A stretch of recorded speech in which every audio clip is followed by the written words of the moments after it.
Gözlerin açılan kimi ışıklanır evimiz. Sen gülende bahar olur, değişir bütün günümüz.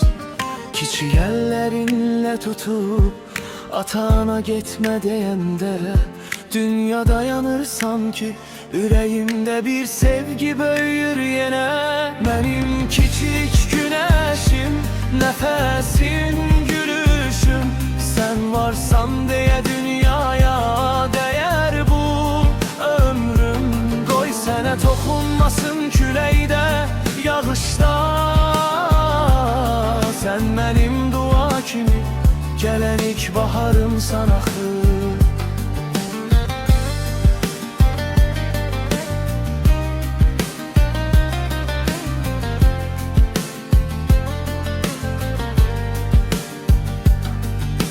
Geceler yatırken sakitçe özüne bakıram. Senin üçün ne varsa yığıp gözlerimde saklayıram. Böyüyeceksen bir gün, yollar çıkacak karşına. Ama bir ki ne olsa ben dayanam yanın başında. Benim küçük güneşim, nefesim, gülüşüm, sen varsan diye dünyaya değer bu ömrüm. Koy sene toxunmasın küləkdə, yağışda,